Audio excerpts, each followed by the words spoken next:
Hi friends, welcome to English Study Point.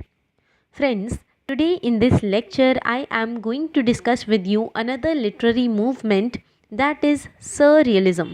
So friends, ये एक तरीके की मॉडर्न मूवमेंट है क्योंकि ये मॉडर्न एज के टाइम पर शुरू हुई थी एंड आर्ट और लिटरेचर की फील्ड में ये मूवमेंट शुरू हुई थी एंड इसे फाउंड किया था पोएट और क्रिटिक ने जिनका नाम था एंड्रे ब्रिटॉन ने। सो इस मूवमेंट को 1924 में जो है एंड्रे ब्रिटॉन द्वारा फाउंड किया गया एंड 1945 से पहले जो है ये मूवमेंट ख़त्म हो गई थी। सो एंड्रे ब्रिटॉन जो है इस मूवमेंट के पायनियर हैं। देन ये जो है आर्टिस्टिक मूवमेंट के तौर पे ये मूवमेंट जो है शुरू हुई थी, क्योंकि आर्टिस्टिक मूवमेंट जो है इसलिए कहा जाता है क्योंकि ये आर्ट की फील्ड में शुरू हुई थी एंड वो भी पेरिस में। देन इस मूवमेंट की शुरुआत 1920 से लेकर 1940s तक जो है रही। Then propel this movement with the publication of work. So friends, Andre Breton ने एक वर्क पब्लिश किया था, मैनिफेस्टो ऑफ सररियलिज्म। सो उसी के बाद से जो है इस मूवमेंट की शुरुआत हुई। It became popular in 1920s, यानी ये जो सररियलिज्म की मूवमेंट है ये इसकी शुरुआत 1920s के टाइम पे हुई थी, तो तब से ये जो है पॉपुलर हो गई थी एंड ये जो मूवमेंट है 1940s के अराउंड ख़त्म हो गई थी। It came out of A France, यानी ये जो मूवमेंट है ये फ्रांस में एक जगह है पेरिस। सो ये वहाँ पर जो है इस मूवमेंट की शुरुआत होती है। It became popular after world War one, क्योंकि ये मूवमेंट जो है मेनली जब एंड्रे ब्रिटॉन ने मैनिफेस्टो ऑफ सररियलिज्म वर्क जिसे 1924 में पब्लिश किया था उसके बाद से ये मूवमेंट शुरू हुई थी। सो इसी सेंस में it became popular after world War one and ये जो मूवमेंट है वर्ल्ड वॉर टू से पहले जो है ख़त्म हो गई थी। एंड ये मूवमेंट जो है एक तरीके का रिएक्शन था जो कि अपोज करता था एक्सप्रेशनिस्टिक लिटरेचर की ट्रेडिशनल वेज को, कि किस तरीके से जो है एक्सप्रेशनिस्टिक लिटरेचर में जो है चीज़ों को बताया जाता है। सो ये इस मूवमेंट के फॉलोअर्स जो है एक्सप्रेशनिस्टिक लिटरेचर के फॉलोअर्स को अगेंस्ट थे, अपोज करते थे। This movement was influenced by dream theory of Sigmund Freud, कि ये जो मूवमेंट है ये सिगमंड फ्रॉइड की ड्रीम थ्योरी से काफ़ी ज़्यादा इन्फ्लुएंस है। It was inspired by Sigmund Freud study of unconscious mind, कि जिस तरीके से अनकॉन्शियस माइंड को सिगमंड फ्रॉइड ने बताया है, तो सररियलिज्म के जो फॉलोअर्स हैं उनका कहना है कि जो रियल थॉट्स जो लाई करते हैं वो हमारे माइंड में लाई करते हैं, वो दरअसल जो है रियलिटी है सररियलिस्टिक राइटर्स के लिए। मेरा कहना ये है कि सररियलिस्ट राइटर्स जो हैं उनका कहना है कि जो हमारे माइंड में जो थॉट्स एग्जिस्ट किया करते हैं वो दरअसल एक्चुअल रियलिटी है। उनका कहना ऐसा था, वो इस चीज़ पे विश्वास करते थे। वो ये नहीं कहते थे कि वो जो है जो रियलिज़म के अगेंस्ट थे, यानी सररियलिस्टिक राइटर्स जो है वो रियलिस्ट राइटर्स के अगेंस्ट थे। एंड उनका कहना था कि रियलिस्टिक राइटर्स जो है चीज़ों को जिस तरीके से जो है सोसाइटी में प्रेजेंट है ठीक उसी तरीके से जो है उन्हें रियलिटी बताकर जो है अपने वर्क्स में मेंशन किया करते हैं। बट सर रियलिस्टिक राइटर्स का ऐसा कहना था कि रियलिटी जो है जो हमारे माइंड में एग्जिस्ट करती है, जो हमारे माइंड से जो थॉट्स आ रहे हैं, दरअसल उसे जो है सर रियलिस्टिक राइटर्स जो है उन्हें रियलिटी बताते हैं। Then World War One had a profound impact on Europe, यानी वर्ल्ड वॉर वन का जो है काफ़ी ज़्यादा इम्पैक्ट पड़ा था यूरोपियंस पर। Conflict was a result of excessive rational thoughts, कि कहने का मतलब है कि कॉन्फ्लिक्ट का जो है सबसे बड़ा रीज़न सर रियलिस्टिक राइटर्स ये बताते हैं कि एक्सेसिव रैशनल थॉट्स की वजह से जो है लोग जो है एक दूसरे से कॉन्फ्लिक्ट्स में इंडल्ज होने लगे, यानी उनके जो व्यू पॉइंट्स थे आपस में क्लैश करते थे। एंड साथ ही साथ जो है लोग बहुत ज़्यादा मटीरियलिस्ट हो गए थे, यानी हर जगह जो है लोगों को सिर्फ और सिर्फ पैसा दिखता था। And materialistic values of middle and upper class कि दो रीज़न जो है सर रियलिस्टिक राइटर्स बताते हैं कि वर्ल्ड वॉर वन का कारण ये था कि लोग जो है बहुत ज़्यादा एक्सेसिव वे में रैशनल हो गए थे। उनके थॉट्स जो है एक दूसरे से मैच नहीं करते थे, उनके व्यू पॉइंट्स जो है क्लैश करते थे। एंड साथ ही साथ लोग जो है बहुत ज़्यादा मटीरियलिस्टिक हो गए थे, ग्रिडी हो गए थे। इसकी वजह से जो है कॉन्फ्लिक्ट्स बहुत ज़्यादा बढ़ने लगे। एंड इसका इम्पैक्ट ये रहा, कॉन्सिक्वेंस ये रहा कि वर्ल्ड वॉर वन की शुरुआत होती है। एंड वर्ल्ड वॉर वन के बाद जो है का इम्पैक्ट जो है यूरोपियंस पर बहुत ज़्यादा गहरा प्रभाव पड़ता है। This people think that excessive rationality was resulted in to war कि जो सर रियलिस्टिक राइटर्स हैं यानी फॉलोवर्स हैं, उनका कहना है कि एक्सेसिव रैशनैलिटी की वजह से जो है इस वॉर लाइक सिचुएशन जो है क्रिएट हुई। Followers of this movement embrace psycho analytical idea कि जो इस मूवमेंट के फॉलोवर्स हैं वो सिगमंड फ्रॉइड के साइको एनालिटिकल आइडिया पर मतलब विश्वास करते हैं। एंड वो साइको एनालिटिकल आइडिया क्या है, सब कॉन्शियस और अनकॉन्शियस डिज़ायर्स को ये क्या मानते हैं, ये रियलिटी मानते हैं। एंड ये जो है रियलिस्ट राइटर्स के अगेंस्ट है क्योंकि वो जो है चीज़ों को एज इट इज़ वे में दिखाते हैं। जिस तरीके की सोसाइटी है उसी तरीके की जो है रिप्रेजेंटेशन वो अपने वर्क्स में मतलब इंक्लूड किया करते हैं। बट इनका ऐसा कहना था कि सर रियलिस्टिक राइटर्स का ऐसा कहना था कि जो हमारे माइंड में जो थॉट्स एग्जिस्ट करते हैं वही दरअसल रियलिटी है। Then goal is to create bizarre and disjointed images. इनका गोल क्या होता था, बिज़ायर और डिसजॉइंटेड इमेजेस को क्रिएट करना। These images are somehow understandable क्योंकि ये जो इमेजेस यानी जो हमारे माइंड में इमेजेस एग्जिस्ट करती है, अगर हम जो है उन्हें डायरेक्टली अपने वर्क्स में डालें तो वो क्या होता है, वो जो इमेजेस होती है वो कहीं ना कहीं अंडरस्टैंडेबल होती है। लोग जो है ऐसी इमेजेस को अंडरस्टैंड कर पाते हैं। इन सर रियलिस्टिक राइटर्स का ऐसा कहना था। According to them paintings and novels have dream like quality कि इनका कहना था कि जो भी पेंटिंग्स होती है, नॉवेल्स होती हैं, वो जो है उनकी क्वालिटी जो होती है वो बिल्कुल ड्रीम लाइक होती है। यानी लोगों को जो है रीडर्स को जो है नॉवेल्स और पेंटिंग्स के थ्रू जो है इमेजिनेशन में डाल दिया जाता है।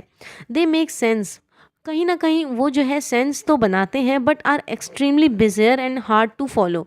एंड कहना है कि ऐसी जो पेंटिंग्स और नॉवेल्स होती है जिनके अंदर ड्रीम लाइक क्वालिटी होती है वो बहुत ज़्यादा बिज़ायर होती है एंड उन्हें जो है इतने ज़्यादा टाइम तक जो है फॉलो नहीं किया जा सकता क्योंकि लोगों को जो है यानी वो रीडर्स को जो है इमेजिनेशन के अंदर ट्रैवल करवाती हैं। एंड ऐसा होना बिल्कुल सही नहीं है। देन ओरिजिन, अब बात करते हैं ओरिजिन की। सो ये जो वर्ड है सररियलिज्म, ये फ्रेंच प्ले, जिस प्ले का नाम है लेस मेमिल्स दे टायरेसियस। सो यहाँ से जो है सररियलिज्म की इस वर्ड को जो है डिराइव किया गया। एंड एक फ्रेंच प्ले था जिस प्ले का नाम था लेस मेमिल्स दे टायरेसियस, जिसका इंग्लिश में ट्रांसलेशन है द ब्रेस्ट ऑफ टायरेसियस। एंड इसे जो है लिखा गया था गॉल्यूम एपोलिनियर ने, एपोलिनियर। सो इन 1917 में जो है इस वर्क को लिखा गया, इस प्ले को लिखा गया ताकि जो है इसके थ्रू जो है एक नए स्टाइल, ड्रामा के नए स्टाइल को जो है डिस्क्राइब किया जा सके। सो ये जो अब बात करते हैं सेंचुरी की।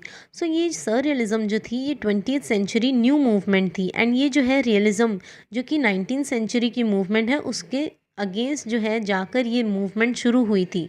सो it was a reaction against realism of 19th century. Then definition by Andre Breton कि एंड्रे ब्रेटॉन के अकॉर्डिंग सर रियलिज्म क्या है, उन्होंने किस तरीके से डिफाइन किया है। सो एंड्रे ब्रेटॉन कहते हैं सररियलिज्म is a pure psychic automation. Pure psychic automation यानी कि सररियलिज्म क्या है, जो हमारे माइंड में जिस तरीके के थॉट्स आ रहे हैं, सो मेंटल थॉट्स हमारे माइंड में आ रहे हैं, सो वो क्या है, वो ऑटोमेटिक थॉट्स है हमारे माइंड में जो है, ऑटोमेटिकली वो थॉट्स आ रहे हैं। So is a pure psychic automation. Pure इसलिए बताया क्योंकि वो हमारे माइंड में अचानक से आ रहे हैं, सडनली आ रहे हैं, और वो जो है हमारे खुद के थॉट्स हैं, इसलिए वो प्योर है। Brings about psychology of the artist, कि कहने का मतलब है यहाँ पे प्योर साइकिक ऑटोमेशन को मैंने ब्रैकेट में मेंशन किया है कि यहाँ पर जो है यानी जो भी थॉट्स आते हैं वो, यानी जो सररियलिस्टिक राइटर्स के माइंड में जो थॉट्स आते हैं वो कहीं ना कहीं जो है उनकी साइकोलॉजी को बताने की कोशिश करते हैं, यानी आर्टिस्ट की साइकोलॉजी को बताने की कोशिश करते हैं कि आर्टिस्ट जो है, एक पर्टिकुलर आर्टिस्ट किस तरीके से सोचता है, उसके माइंड में किस तरीके के थॉट्स एग्जिस्ट किया करते हैं। By which one intends to express verbally, कि इसके थ्रू क्या होता है, यानी हमारे माइंड में ऑटोमेटिकली कुछ भी थॉट्स आ रहे होते हैं, हम क्या करते हैं, हम उन्हें एक्सप्रेस करते हैं वर्बली, यानी बोलकर, और साथ ही साथ लिखकर भी एक्सप्रेस करते हैं, और किसी अदर मेथड का भी यूज़ करते हैं जिसके थ्रू जो है हम अपने इमोशंस को एक्सप्रेस कर पाते हैं। The real functioning of the mind, इसके थ्रू हम जो है अपनी रियल फंक्शनिंग, हमारा माइंड जो है किस तरीके से फंक्शन कर रहा है, हम जो है उस हिसाब से जो है बोलने की कोशिश करते हैं, अपने थॉट्स को एक्सप्रेस करने की कोशिश करते हैं। एंड साथ ही साथ वो बताते हैं Andre Breton, it is a diction by thought in the absence of control exercise by reason, कि इसमें कहते हैं कि सररियलिज्म में जो है कोई हमें कंट्रोल नहीं कर सकता रीज़न द्वारा, क्योंकि हमारे माइंड में जो है ऑटोमेटिकली थॉट्स आते जाते हैं, एंड हम जो है जिस तरीके से वो थॉट्स आते हैं हम जो है ऑन द स्पॉट जो है उनको वर्बल या फिर लिख कर जो है या फिर कोई दूसरा मेथड यूज़ करके जो है हम उन्हें एक्सप्रेस करने की कोशिश करते हैं। तो इन, यानी सररियलिज्म जो टेक्स्ट के वर्क्स होते हैं उनमें जो है रीज़न का की एब्सेंस होती है, और साथ ही साथ जो है एस्थेटिक और, यानी ये जो वर्क्स होते हैं इनमें जो है एस्थेटिक या मोरल लेसन्स इनकलकेट करने की कोशिश नहीं की जाती। इसमें जो है ज़्यादा ध्यान दिया जाता है मेंटल या फिर इंटरनल रियलिटी पे। इंटरनल रियलिटी यानी हमारे माइंड में जो ऑन द स्पॉट जिस तरीके के थॉट्स आ रहे हैं उस पर जो है ज़्यादा ध्यान दिया जाता है। Realistic representation of the internal world is done, कि इसमें जो है रियलिस्टिक रिप्रेजेंटेशन जो है बताया जाता है हमारे इंटरनल वर्ल्ड का, यानी हमारे इंटरनल माइंड का, कि हमारे इंटरनल माइंड में क्या चल रहा है, कैसे थॉट्स चल रहे हैं, उसका जो है रियलिस्टिक रिप्रेजेंटेशन होता है सररियलिज्म। देन अब मैं जो है जिस तरीके से एंड्रे ब्रेटन ने जो है अपनी डेफिनेशन दी थी सररियलिज्म के बारे में, तो फ्रेंड्स मैं जो है उस डेफिनेशन को ब्रेक कर रही हूँ एंड पॉइंट्स में बताने की कोशिश कर रही हूँ। It is verbal representation of the psyche. Yes, वो इसलिए क्योंकि हमारे माइंड में जिस तरीके के थॉट्स आते हैं हम क्या करते हैं, सडनली जो है उन्हें बोलने की, वर्बली जो है बोलने की कोशिश करते हैं। जैसे हम जो है ऑन द स्पॉट कोई स्पीच दे रहे हैं तो मेरे माइंड में क्या हो रहा है, ऑन द स्पॉट जो है जो भी मेरे माइंड में आता जा रहा है और मैं उसे जो है वर्बली आपके सामने जो है बोलती जा रही हूँ। Expression of the activity of the mind. Yes, क्योंकि इसमें जो है हमारे माइंड में क्या चल रहा है हम जो है अपने माइंड की एक्टिविटी को इसके थ्रू एक्सप्रेस कर पाते हैं। एंड इसमें जो है एब्सेंस होता है रीज़न और लॉजिक का, क्योंकि हमें जो है लॉजिक में जो है एक पर्टिकुलर फॉर्मेट के साथ जो है चीज़ों को बताया जाता है, एक पर्टिकुलर जो है क्रोनोलॉजी होती है, लॉजिकल नहीं होता सररियलिज्म, क्योंकि हमारे माइंड से कनेक्शन होता है और माइंड में जो है कभी भी चीज़ें क्रोनोलॉजी में जो है स्टोर होकर नहीं रह सकती। एंड ना ही इसमें जो है एब्सेंस होती है एस्थेटिक और मोरल पर्पस की। देन फ्रेंड्स अब जो है जनरल डेफिनेशन की तरफ बढ़ते हैं। सो सररियलिज्म क्या है, सुपर रियलिज्म है। सुपर रियलिज्म इसलिए क्योंकि ये जो है हमारे इंटरनल माइंड की रियलिटी को बताने की कोशिश करती है, जो कि सुपर रियलिज्म जो है जिसे हम एसोसिएट कर सकते हैं। It means the reality which is beyond reality, यानी ऐसी रियलिटी जो कि रियलिटी के भी बियॉन्ड हो, जो कि कहीं ना कहीं हमारे इंटरनल माइंड में रिसाइड करती हो। It expresses the true processes of thoughts, कि इसके थ्रू जो है हम एक्सप्रेस कर सकते हैं हमारा जो है हमारे मन में क्या चल रहा है, एट द पॉइंट जो है ऑन द स्पॉट जो है हमारे माइंड में क्या चल रहा है। सो इसके थ्रू बताया जा सकता है। Images comes from the subconscious mind. So इस चीज़ में एम्फेसाइज करा जाता है कि जो इमेजेस होती है वो हमारे सबकॉन्शियस माइंड में आती रहती है। They use poetic style to create dream like and fantastic stories. So friends style जो होती है इनकी, यानी जो टेक्स्ट होते हैं सर रियलिस्टिक टेक्स्ट, उनमें जो है पोएटिक स्टाइल के थ्रू जो है चीज़ों को बताया जाता है, स्टोरीज़ को बताया जाता है। एंड बिना और ऐसी जो स्टोरीज़ होती है इनका कोई सेंस नहीं होता, ना कोई लॉजिक होता, बिकॉज़ ये जो है जो सररियलिस्टिक राइटर्स हैं वो रैशनैलिटी के अगेंस्ट थे, क्योंकि इनका ऐसा सोचना था कि जितने भी वर्ल्ड वॉर लाइक सिचुएशंस आई, लोग कॉन्फ्लिक्ट्स में इंडल्ज हुए, उनका कारण जो था वो रैशनैलिटी था। रैशनैलिटी की वजह से जो है अलग अलग लोगों के डिफरेंट डिफरेंट ओपिनियंस जो है और व्यू पॉइंट्स फॉर्म हुए, जिसकी वजह से क्या हुआ, लड़ाइयाँ शुरू होने लगी। देन अब बात करते हैं style. So style surrealistic text author use symbol as a method of telling a story। कि जो surrealistic text होते हैं वो जो authors होते हैं उनका कहना है कि वो जो है symbols का यूज़ किया करते हैं किसी भी स्टोरी को बताने से पहले।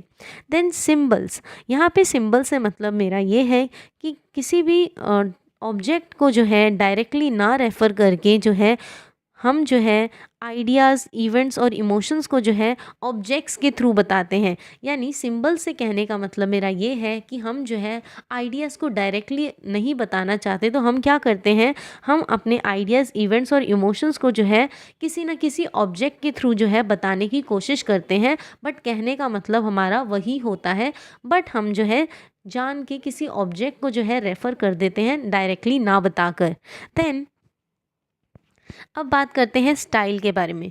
सो ऑथर यूज़ कॉन्ट्रास्टिंग इमेजेस और आइडियाज़, की ऑथर जो होते हैं वो कॉन्ट्रास्टिंग इमेजेस और आइडियाज़ का यूज़ करते हैं। This technique use to help readers to make new connection. वो इसलिए जो है कॉन्ट्रास्टिंग इमेजेस और आइडियाज़ को यूज़ करते हैं ताकि वो जो है रीडर्स के सामने जो है, ताकि इसके थ्रू जो है रीडर्स नया कनेक्शन फॉर्म कर पाएँ। एंड साथ ही साथ जो है रीडर की रियलिटी जो हो अलग अलग व्यू पॉइंट्स पर वो एक्सपेंड हो सके। They look at irrational and chaotic things. Please remember this, कि वो जो है इरेशनल और क्योटिक चीज़ों पर जो है ज़्यादा ध्यान देते हैं। Only then use literature as a weapon for social change. And इनके थ्रू यानी इरेशनल और क्योटिक थिंग्स के थ्रू जो है ये लिटरेचर को एज अ वेपन की तरह यूज़ करते हैं, जिसके थ्रू जो है सोशल चेंज लाया जा सके। Then rather than incorporating the normal structure, linear plots and structure settings, कि इनके वर्क्स में जो है नॉर्मल स्ट्रक्चर नहीं होते हैं, लीनियर प्लॉट्स यानी स्ट्रेट फॉरवर्ड प्लॉट्स नहीं होते हैं, सब कुछ जो है इरेशनल और क्योटिक वे में जो है चीज़ों को दिखाया जाता है, एंड ना ही इनके वर्क्स में स्ट्रक्चर्ड सेटिंग्स होती है।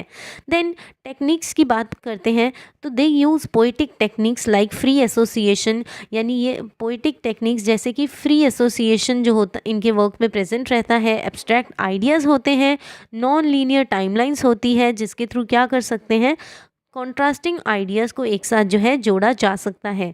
अब बात करते हैं 3 मेजर सररियलिस्टिक राइटर्स की। So please remember this, David Gascoyne, Hugh Keys Davis, then Kenneth Alcott. Please remember this. Then other major writers of surrealistic are Andre Breton, Salvador Dali, De Chirico, Robert Desnos, and Marcel Duchamp. Please remember this. And 3 major surrealistic writers जो है उनका नाम है David Gascoyne, Hugh Keys Davis, Kenneth Allott. And ये बाकी सारे जो है ये भी सररियलिस्टिक राइटर्स हैं, बट ये जनरल राइटर्स है। देन अब बात करते हैं 7 main characteristics of surrealistic text.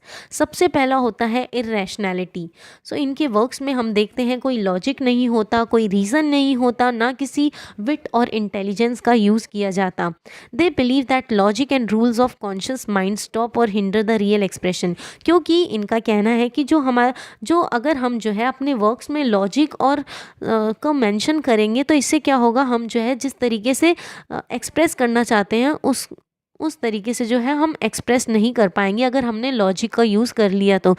And साथ ही साथ जो है the real expression of the mental pictures और इमेजेस। इनका कहना है कि अगर हम जो है लॉजिक के थ्रू किसी चीज़ को बताएंगे तो हम जो है अपने रियल एक्सप्रेशन को जो है हिंडर कर देंगे। रियल एक्सप्रेशन जो कि हमारे माइंड में कहीं ना कहीं रिसाइड करते हैं, मेंटल पिक्चर्स जो इमेजेस रिसाइड करती हैं उनको जो है हम हिंडर कर देंगे। सो इसलिए ये इरेशनैलिटी पर जो है ज़्यादा एम्फेसाइज करते हैं। एंड जैसे ग्रेगर समसा का वर्क है, ग्रेगर समसा जो कि एक प्रोटैगनिस्ट है फ्रांस काफ्का के वर्क में, जिस वर्क का नाम है द मेटामॉर्फोसिस, जिसमें ग्रेगर समसा क्या कर रहा है, वो जो है मॉर्निंग में जो है देखता है कि उसने जो है अपने आप को जाइजेंटिक बग या फिर स्पाइडर में ट्रांसफॉर्म कर लिया। देन ऐसा वो जो है सिर्फ और सिर्फ इमेजिनेशन में सोच रहा है। देन सेकंड जो वर्क है वो है unconscious mind. So unconscious mind का मतलब है much emphasis on the expression of the thoughts of the unconscious mind, कि जो सररियलिस्टिक राइटर्स जो हुआ करते हैं उनका ऐसा कहना है कि हम जो है वो जो है ज़्यादा अनकॉन्शियस माइंड के थॉट्स को जो है ज़्यादा इम्पोर्टेंस दिया करते हैं, क्योंकि उनके अकॉर्डिंग जो है जो अनकॉन्शियस माइंड में थॉट्स रिसाइड करते हैं वो रियल होते हैं। दीज इंक्लूड सप्रेस्ड इमोशंस, इनमें इंक्लूड होते हैं सप्रेस्ड इमोशंस एंड साथ ही साथ सप्रेस्ड इमेजेस और इम्प्रेशंस आर प्रेजेंटेड, यानी जितने भी सप्रेस्ड इमोशंस, इमेजेस और इम्प्रेशंस होते हैं उन्हें प्रेजेंट किया जाता है, उन्हें प्रेजेंट करने पर जो है एम्फेसिस ज़्यादा दिया जाता है। They less believe in the actual reality, कि ये जो है एक्चुअल रियलिटी में इतना विश्वास नहीं करते, यानी चीज़ों को जो है एज इट इज़ वे में दिखाने पर, जिस तरीके से रियलिस्ट जो है वो ट्रू पिक्चर ऑफ सोसाइटी दिखाने की कोशिश करते हैं उस तरीके से जो है उस पर ये विश्वास नहीं करते। But they believe in the internal reality, क्योंकि जो इनका कहना है कि जो माइंड में थॉट्स वगैरह रिसाइड करते हैं वो रियलिटी यानी इंटरनल रियलिटी ही एक एक्चुअल रियलिटी है इनके अकॉर्डिंग। और what lies inside there subconscious mind, कि इनका कहना है कि जो हमारे माइंड में, सबकॉन्शियस माइंड में जो थॉट्स रिसाइड करते हैं वो दरअसल रियल थॉट्स हैं। जैसे फ्रांस काफ्का का जो प्ले है द मेटामॉर्फोसिस, जिसमें प्रोटैगनिस्ट जो है अपने आप को जो है बग में ट्रांसफॉर्म पाया हुआ देखता है, यानी वो अब जो है प्रोटैगनिस्ट जो कि ह्यूमन बीइंग हुआ करता था अब वो देखता है कि वो जो है बग में धीरे धीरे ट्रांसफॉर्म हो गया है, यानी चेंज हो गया है। सो ऐसी जो है उसकी इमेजिनेशन लेता है इस चीज़ की। देन अब बात करते हैं ड्रीम एंड फैंटेसी के बारे में। So writer thoughts are presented as dreams, कि राइटर्स के जो थॉट्स हुआ करते हैं उन्हें जो है प्रेजेंट किया जाता है ड्रीम्स की तरह। But there is a touch of realism, and उनकी ड्रीम्स में जो है रियलिज्म का टच देखने को नज़र आता है। It is not pure fantasy, जो रियल यानी जो रियलिज्म जो टेक्स्ट जो होते हैं वो रियलिस्टिक टेक्स्ट जो होते हैं वो प्योर फैंटेसी नहीं होते हैं। Pure fantasy has no connection with reality, कि जो प्योर फैंटेसी होती है उसका कोई कनेक्शन नहीं होता रियलिटी के साथ। Strange things and actions are presented, कि ऐसे में जो है स्ट्रेंज चीज़ों को और एक्शंस को प्रेजेंट किया जाता है जो कि रियल लाइफ में देखने को नहीं मिलते हैं। एंड सबसे अच्छा एग्जाम्पल है पियर रेवर्डी की पोयम लाइव एंड फ्लैश, जिसमें डेड बॉडी क्या करती है, वो वेकअप हो जाती है, उठती है और जो है चलना शुरू कर देती है। देन अब बात करते हैं एसोसिएशन के बारे में।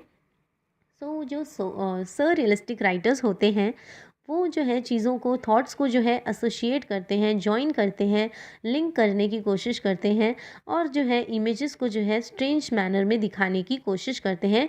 जैसे पोयम सेंट्रल हीटिंग, जो कि बहुत अच्छा एग्जाम्पल है, जो कि एक सररियलिस्ट पोइट पियर रेवेडी द्वारा लिखी गई है, जिसमें सेंट्रल हीटिंग को जो है मतलब एसोशिएट किया गया है ह्यूमन बॉडी और हार्ट के साथ।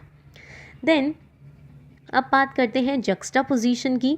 सो writers freely use opposite images, writers जो है जक्स्टापोजिशन का यूज़ करते हैं। सररियलिस्ट राइटर्स जो होते हैं वो जक्स्टापोजिशन का यूज़ किया करते हैं, यानी ऑपोजिट इमेजेस का एक ही सेंटेंस में जो है यूज़ किया करते हैं। जैसे ईस्ट और वेस्ट को जो है एक साथ जो है जोड़ देते हैं। सो फ्रेंड्स, ये सिर्फ और सिर्फ आपको समझाने के लिए एग्जाम्पल था, जैसे ईस्ट और वेस्ट को जो है एक साथ जोड़ दिया। So they compare things which you are not able to compare in real life, कि ये ऐसी चीज़ों को जो है कंपेयर करते थे जिन्हें हम जो है रियल लाइफ में कंपेयर नहीं कर सकते। जैसे हेड को जो है कंपेयर किया इन्होंने शू के साथ, डोर को स्नेक के साथ।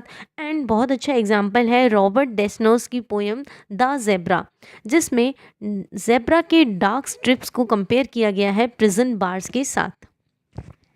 देन अब बात करते हैं ऑटोमेटिक राइटिंग, जो कि नेक्स्ट करेक्टरिस्टिक है। इनका कहना है कि जो भी हमारे माइंड में आता है वो जो है बिना किसी सोचे समझे वो जो है उस चीज़ को डायरेक्टली पेन डाउन कर देते हैं, लिख लेते हैं।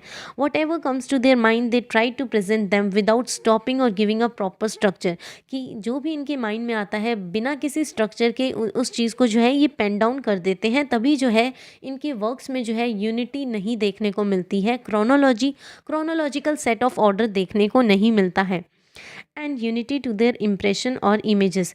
जैसे एग्जाम्पल है थ्रिस्टन तजार की पोएम वोल्ट, बहुत अच्छा एग्जाम्पल है। एंड हम देखते हैं कि ऐसे वर्क्स में जो है यूनिटी नहीं होती, ढंग से प्लॉट यानी स्ट्रेट फॉरवर्ड प्लॉट कंस्ट्रक्शन नहीं होता, क्योंकि ये इरेशनैलिटी पर जो है ज़्यादा विश्वास करते हैं।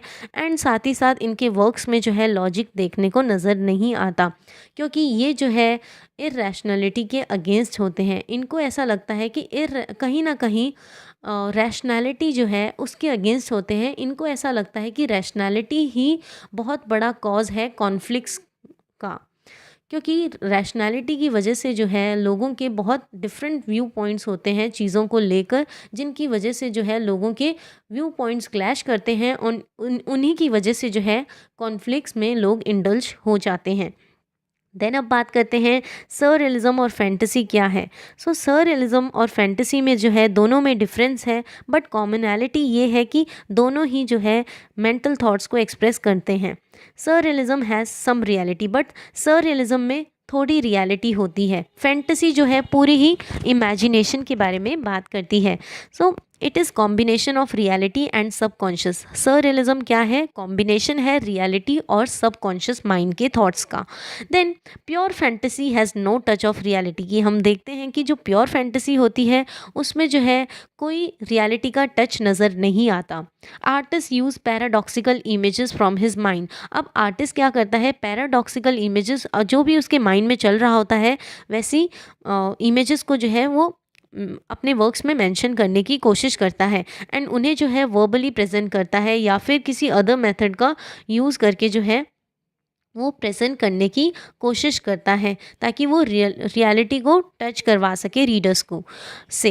It is similar to taking a photo of one's mind, कि सररियलिज्म जो है बिल्कुल सिमिलर है, जिस तरीके से हम जो है फ़ोटो लेते हैं अपने माइंड की, तो सररियलिज्म भी वही चीज़ है। It is similar to taking a photo of one's mind. Then friends, इसी के साथ ये लेक्चर ओवर होता है। And friends, please don't forget to like, share, comment and subscribe. Hope this lecture will help you in your UGC NET English literature exams. Thanks friends for watching.